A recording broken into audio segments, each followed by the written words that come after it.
لا يدخل الجنہ من کان فی قلبہ مثقال حبۃ من خردل من کبر، ذرہ برابر بھی تکبر ہوا وہ جنت میں داخل نہیں ہو سکتا۔ تو اس سے صاف پتہ چلتا ہے کہ پیغمبروں کے دل میں ذرہ برابر بھی کبر نہیں ہو سکتا، کیونکہ وہ تو جنتی ہیں۔ تو جب دل میں کبر نہیں ہے، صرف زبان سے متکبرانہ الفاظ کہیں ہیں، وہ اللہ کو پسند نہیں ہے، تو مشرکین مکہ کے تو دل میں بھی کبر تھا اور زبان سے بھی بڑی بڑی باتیں کیا کرتے تھے، تو ان کو اللہ کیسے چھوڑ دے گا؟ تو اس رکوع کا پچھلے مضمون سے یہ ایک ربط ہے۔ اور پھر یہ رکوع نبی صلی اللہ علیہ وسلم کی نبوت کی بھی دلیل ہے کہ جو واقعات اہل کتاب جانتے تھے، نبی صلی اللہ علیہ وسلم نے نہ وہ پڑھے نہ وہ سنے، مگر قرآن نے آپ کو وحی کے ذریعے بتائے اور آپ نے اس کو بہت ہی بہترین انداز میں لوگوں کے سامنے پیش کی۔ اور بھی اس میں بہت سارے اسباق ہیں جو انشاءاللہ ہم اس واقعے کو مکمل ہونے کے بعد انشاءاللہ ہم وہ پڑھیں گے۔ اب ہم آگے رکوع کی طرف چلتے ہیں۔ تو وَإِذْ قَالَ مُوسَىٰ لِفَتَاهُ، ہوا یہ تھا کہ جب موسیٰ علیہ السلام نے یہ کہا کہ سب سے بڑا عالم میں ہوں، تو اللہ تعالیٰ نے موسیٰ علیہ السلام کو حکم دیا کہ ایک جگہ ہے جہاں دو دریا یا دو سمندر آپس میں ملتے ہیں، اور وہیں قریب میرا ایک بندہ ہے جن کا نام حدیث میں آتا ہے خضر علیہ السلام۔ اب یہ خضر علیہ السلام اللہ کے پیغمبر تھے یا نہیں تھے، اس کے بارے میں ہمارے پاس کوئی واضح دلیل نہیں ہے۔ بہت سے حضرات اس طرف گئے کہ یہ اللہ کے ولی تھے، جمہور اسی طرف گئے ہیں پیغمبر نہیں تھے یہ، باقی پیغمبر تھے تو ہمارا ایمان ہے۔ اس کے بارے میں بہرحال ہمیں یقینی طور پر کوئی علم نہیں ہے۔ یہ بات تو اجماع سے ثابت ہے کہ اگر پیغمبر بھی تھے تو حضرت موسیٰ سے ان کا درجہ بلند نہیں تھا، کیونکہ حضرت موسیٰ کی شان جس اہتمام سے قرآن نے بیان کی ہے، وہ اس اہتمام سے اللہ نے کسی دوسرے پیغمبر کو، یعنی خضر علیہ السلام کو اس اہتمام سے اللہ نے بیان نہیں کیا اور کلیم اللہ بنایا، ظاہر ہے۔ تو موسیٰ علیہ السلام کے شاگرد تھے یوشع علیہ السلام، یہ بھی صحیح بخاری میں، اور ان کو نبوت بھی ملی، موسیٰ علیہ السلام کے جانے کے بعد یہ نبی بھی بنے۔ یہ حضرت موسیٰ علیہ السلام کے بہت بڑے خادم تھے اور ہر وقت حضرت موسیٰ علیہ السلام کے ساتھ ان کی خدمت میں رہا کرتے تھے اور ان سے سیکھا کرتے تھے۔ تو نوجوان تھے، ظاہر ہے نوجوان شخص خدمت زیادہ اچھی کر سکتا ہے۔ تو حضرت موسیٰ علیہ السلام کو جب اللہ نے حکم دیا کہ آپ جائیں، ہمارا ایک بندہ ہے وہاں پہ خضر، تو وہاں جا کے آپ ان سے کچھ سیکھیں، تاکہ آپ کو یہ اندازہ ہو کہ آپ کے علاوہ بھی اللہ نے کچھ الگ علوم ہیں۔ شریعت کا علم تو آپ کو دیا ہے، لیکن کچھ اور بھی چیزیں ہیں جو اللہ نے اس دنیاوی نظام کو چلانے کے لیے دوسرے لوگوں کو بھی دی ہیں، اور ان علوم کو کہا جاتا ہے تکوینی۔ ایک ہے علوم تشریعی، جو شریعت جس کو حلال و حرام کا علم، جو اللہ کا قرب حاصل کرنے کے لیے۔ ایک ہے تکوینیات، تکوین کون سے نکلا ہے، کون کہتے ہیں اس کائنات میں جو کچھ ہو رہا ہے نا، اور تکوین یہ باب تفعیل میں جو کیا جا رہا ہے، تو اس کائنات کے نظام کو چلانے کے لیے بھی تو ظاہر ہے اللہ کا ایک نظام ہے نا۔ لوگ مر رہے ہیں، پیدا ہو رہے ہیں، کوئی بیمار ہو رہا ہے، اب ان چیزوں کا شریعت سے تعلق نہیں ہے۔ نیک لوگ بھی بیمار ہوتے ہیں، نیک لوگ بھی مرتے ہیں، وبائیں آتی ہیں تو اچھے برے سارے ہی مرتے ہیں اس میں۔ یہ تکوینی نظام ہے، یہ اللہ کا نظام ہے، اسی طرح کائنات چلے گی۔ آبادی کو کنٹرول کرنے کے لیے بہت سارے حادثات آنا شروع ہو جاتے ہیں اللہ کی طرف سے، جنگلوں کی حیات کو کنٹرول کرنے کے لیے بہت کچھ ہونے لگتا ہے، تو انسانوں کی آبادی ہو، جانوروں کی آبادی ہو، اور ایک پورا ایک نظام چل رہا ہے اللہ تعالیٰ کا اس کائنات کو چلانے کے لیے، جس کا حلال و حرام سے کوئی تعلق نہیں ہے، نہ کافر اور مسلم سے اس کا تعلق ہے۔ تو ایسے تکوینی امور اللہ تعالیٰ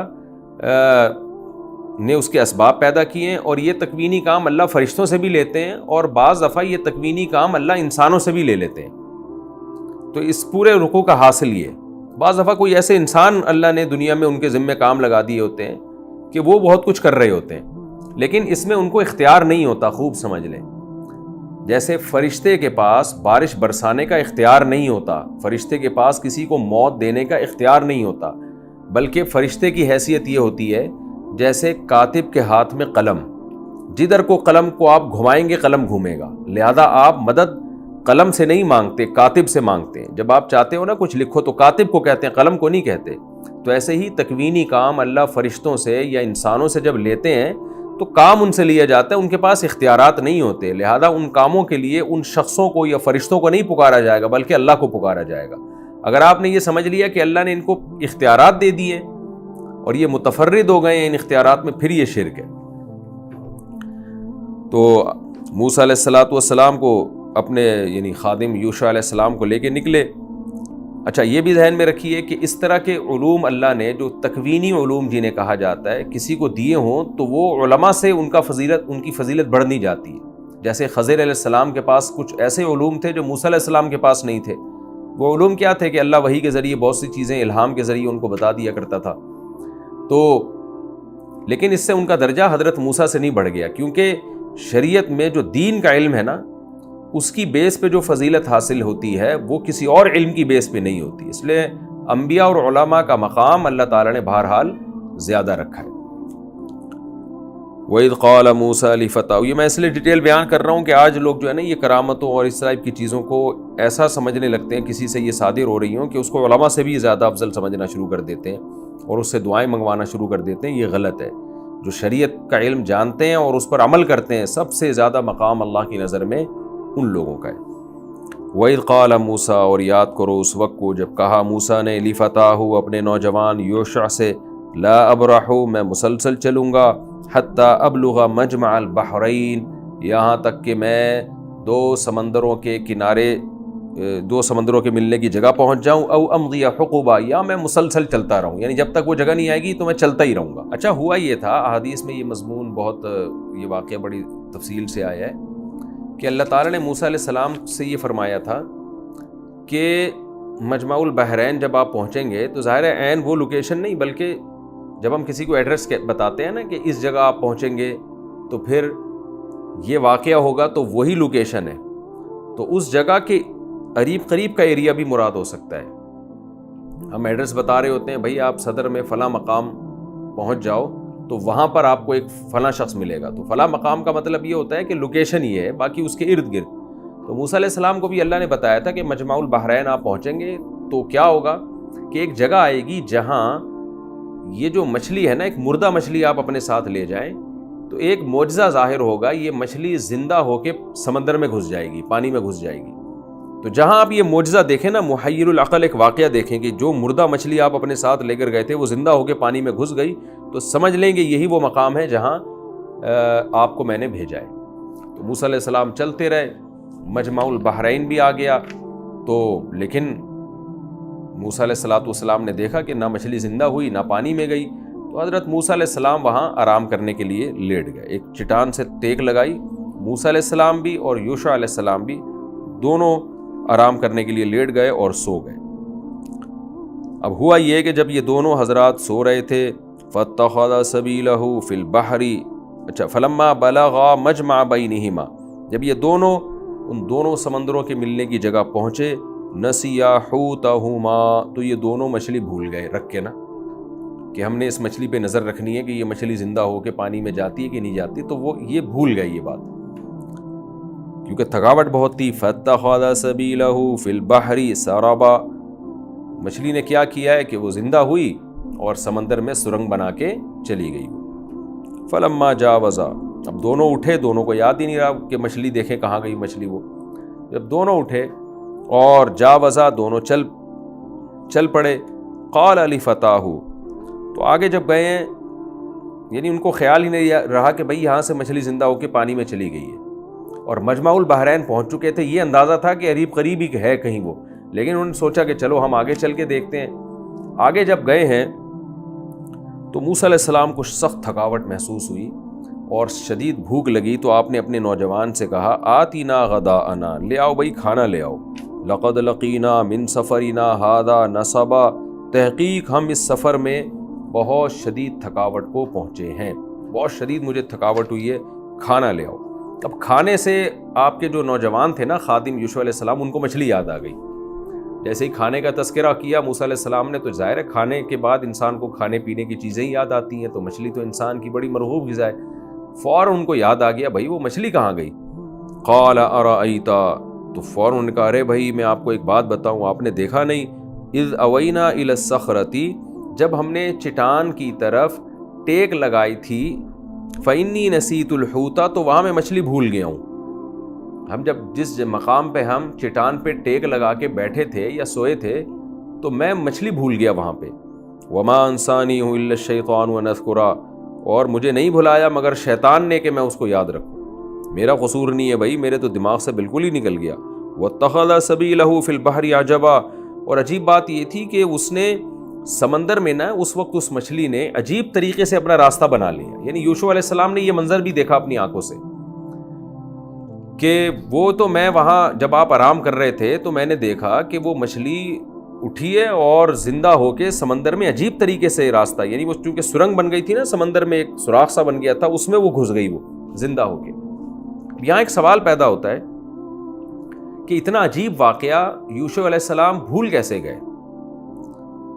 اور پھر موسیٰ علیہ السلام کا بھولنا تو چلے سمجھ میں آتا ہے, انہوں نے تو وہ منظر نہیں دیکھا نا کہ مچھلی کا زندہ ہو کے پانی میں جانا, وہ منظر دیکھا ہی نہیں. انہیں تو صرف یہ تھا کہ بھئی مچھلی میں نے ساتھ لے کے جانی اور اس پہ نظر رکھنی ہے, تو وہ ساتھ اٹھانا بھول گئے. تو موسیٰ علیہ السلام کا بھولنا تو سمجھ میں آتا ہے, خاص طور پہ جب تھکاوٹ بھی اتنی زیادہ ہو. لیکن یوشع علیہ السلام اتنا عجیب و غریب منظر کہ موسیٰ علیہ السلام سو رہے ہیں, آرام کر رہے ہیں, اور یوشع علیہ السلام نے اس دوران دیکھا کہ مچھلی اٹھی زندہ ہو کے سمندر میں سرنگ بنا کے چلی گئی. اور یوشع علیہ السلام نے سوچا کہ جب موسیٰ علیہ السلام جاگیں گے تو میں بتاؤں گا بھئی یہ عجیب واقعہ میں نے دیکھا ہے, یہ کیا ہے, اس کی کیا حقیقت ہے. پھر موسیٰ علیہ السلام بتا دیتے بھئی یہ تو اللہ کا پہلے سے اللہ نے مجھے بتا دیا تھا, اور یہ تو وہی جگہ ہے جہاں ہم نے خضر علیہ السلام کو تلاش کرنا ہے. تو سوال یہی پیدا ہوتا ہے کہ یہ اتنا عجیب و غریب واقعہ یوشع علیہ السلام نے جب دیکھا اور انتظار کیا کہ موسیٰ علیہ السلام جاگیں گے تو میں ان کو بتاؤں گا, اور موسیٰ علیہ السلام جاگے اور یہ بتانا بھول گئے, تو یہ کیسی عجیب بات ہے. تو علماء نے اس کے دو جواب دیے ہیں. ایک یہ کہ جب انسان کو شدید ترین تھکاوٹ ہوتی ہے, بہت لمبا سفر ہوتا ہے, تو بعض دفعہ وہ اپنے مقصد کی طرف اتنی زیادہ نظر رکھتا ہے کہ یہ جزوی واقعات وہ بھول جاتا ہے, اگرچہ وہ بہت ہی عجیب ہو.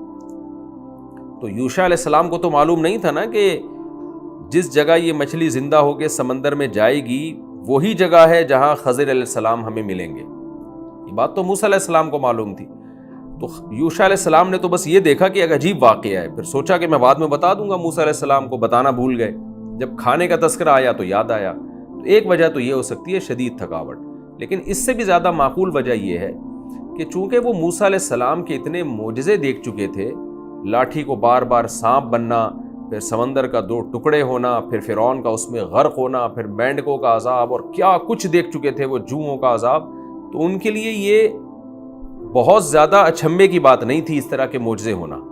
یہ تو ہمارے لیے ہے نا جس نے کبھی دیکھا نہ ہو. تو دن رات اتنی نشانی اللہ کی دیکھ چکے تھے, موسیٰ علیہ السلام کے معجزے دیکھ چکے تھے, تو تعجب تو ان کو ہوا کہ ایسا ہوتا نہیں ہے, لیکن یہ تعجب ان کے لیے اتنا زیادہ تعجب کی چیز نہیں تھی جتنا ہمارے لیے. تو تھکاوٹ اور یہ دونوں چیزیں مل کر ان کے ذہن سے اللہ نے نکال دیا.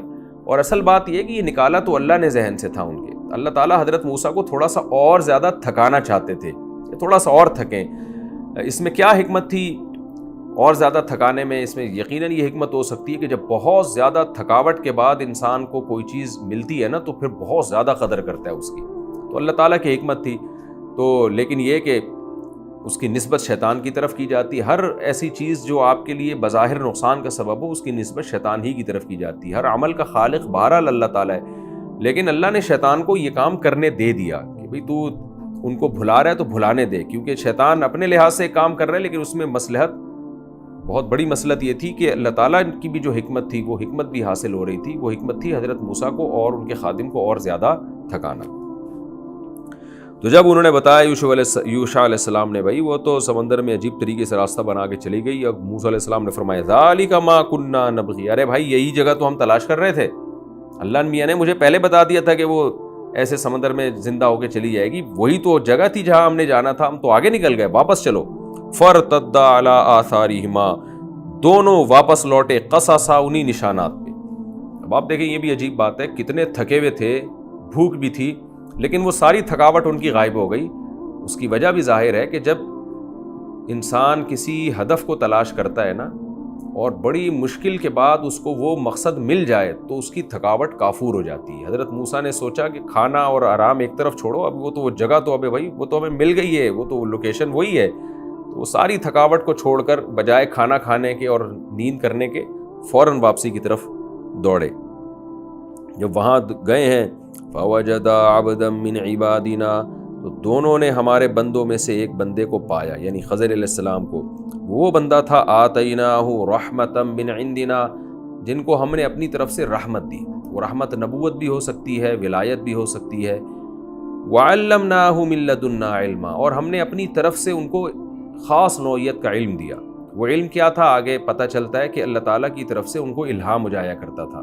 اگر وہ نبی تھے تو وحی ہو جایا کرتی تھی کہ بھئی آپ یہ کام کر لیں کیونکہ یہ فیوچر میں اس کا یہ فائدہ ہے، فیوچر میں اس کا یہ نقصان ہے۔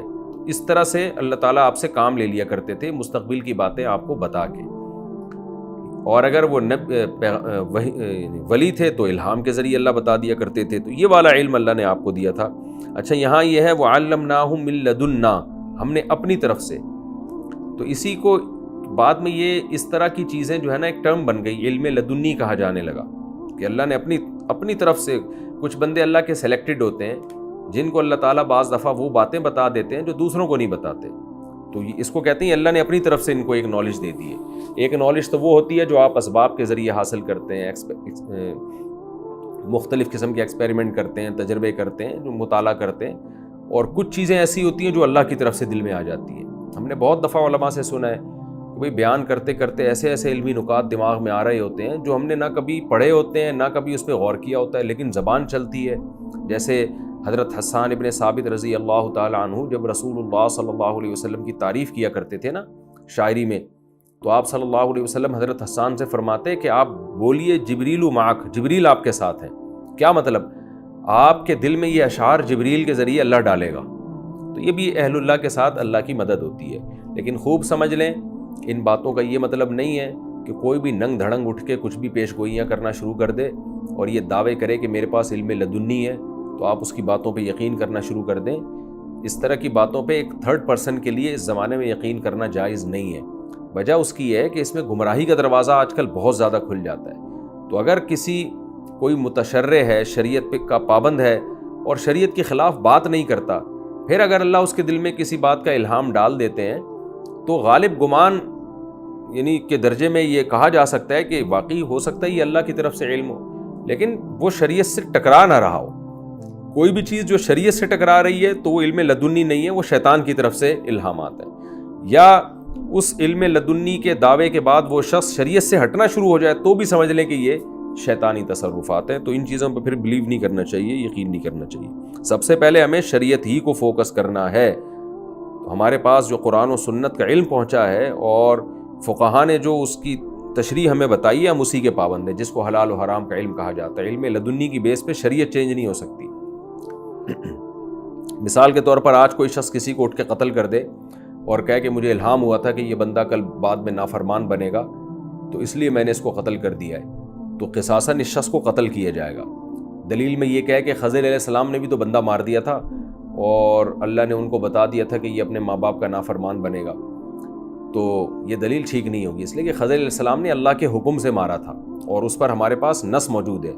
آپ کو اللہ نے واقعی حکم دیا بھی ہے کہ نہیں دیا یہ تو آپ کہہ رہے ہو، ہمارے پاس تو کوئی دلیل نہیں ہے، تو لہذا ایسے شخص کو قصاصاً قتل کیا جائے گا۔ تو شریعت کا کہ جو قصاص کے حکام ہیں یا جتنے بھی حکام ہیں وہ چینج نہیں ہو سکتے، اب وہ قیامت تک کے لیے وہ منضبط ہو چکے ہیں، ان میں ذرا برابر بھی کسی کے علم لدنی کی بیس پہ تبدیلی نہیں ہو سکتی۔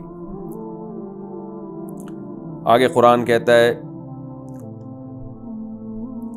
وَعَلَّمْنَاهُ مِن لَّدُنَّا عِلْمًا قَالَ لَهُ مُوسَىٰ، تو موسیٰ علیہ السلام نے ان سے فرمایا هَلْ أَتَّبِعُكَ، کیا میں آپ کو فالو کر سکتا ہوں عَلَىٰ أَن تُعَلِّمَنِي مِمَّا عُلِّمْتَ رُشْدًا، اللہ نے آپ کو جو رشد کی باتیں، اچھی باتیں بتائی ہیں، سیدھی باتیں بتائی ہیں، کیا وہ آپ مجھے بتائیں گے تو اس پہ میں آپ کو فالو کر سکتا ہوں؟ قال، حضرت خضر نے فرمایا إِنَّكَ لَن تَسْتَطِيعَ مَعِيَ صَبْرًا، آپ میرے ساتھ ہرگز صبر ہی نہیں کر سکتے۔ وَكَيْفَ تَصْبِرُ عَلَىٰ مَا لَمْ تُحِطْ بِهِ خُبْرًا، اور بھلا آپ ایسی بات پہ کیسے صبر کر سکتے ہیں جس کی خبر کا آپ احاطہ ہی نہیں کیا آپ نے، جس کی ڈیپتھ میں آپ جا ہی نہیں سکتے، جس کی حقیقت آپ کو پوری طرح معلوم ہی نہیں ہے۔ حضرت خضر علیہ السلام نے یہ اس لیے بھی کہا کہ وہ جانتے تھے کہ یہ موسیٰ علیہ السلام ہے، موسیٰ کلیم اللہ ہے، تو یہ شریعت پر عمل کرتے ہیں، تو شریعت کے لحاظ سے جو ناجائز ہوگا یہ صبر نہیں کریں گے۔ بہرحال میں رکوع کے آخر میں اس کے خلاصے کے طور پر اس کے علمی نکات پیش کروں گا، ابھی میں اس کو وقت کم ہے تو مکمل کر دوں۔ قال ستجدنی ان شاء اللہ صابرا، موسیٰ علیہ السلام نے فرمایا عن قریب آپ مجھے انشاءاللہ صبر کرنے والا پائیں گے اور میں آپ کا کسی معاملے میں آپ کی نافرمانی نہیں کروں گا۔ یہ ایگریمنٹ کر لیا۔ جب موسیٰ علیہ السلام نے یہ ایگریمنٹ کیا تو حضرت خضر علیہ السلام نے بھی پھر ایک اور ایگریمنٹ ان سے کروایا کہ کہ صرف اتنا کافی نہیں ہے کہ آپ نے صبر کرنا ہے، بلکہ اس صبر کا طریقہ کیا ہوگا وہ میں آپ کو بتا رہا ہوں۔ فَإِنِ اتَّبَعْتَنِي، پس اگر آپ نے مجھے فالو کیا، فَلَا تَسْأَلْنِي عَنْ شَيْءٍ، تو کسی بھی چیز کے بارے میں آپ نے سوال تک نہیں پوچھنا، اعتراض تو دور کی بات، حَتَّى أُحْدِثَ لَكَ مِنْهُ ذِكْرًا، یہاں تک کہ میں خود ہی اس کا ذکر آپ کے لیے پیدا کر دوں، میں خود ہی اس کا تذکرہ شروع کر دوں، آپ نے چپ چاپ دیکھنا ہے میں کر کے آ رہا ہوں، اس کے علاوہ آپ نے کچھ بھی نہیں کرنا۔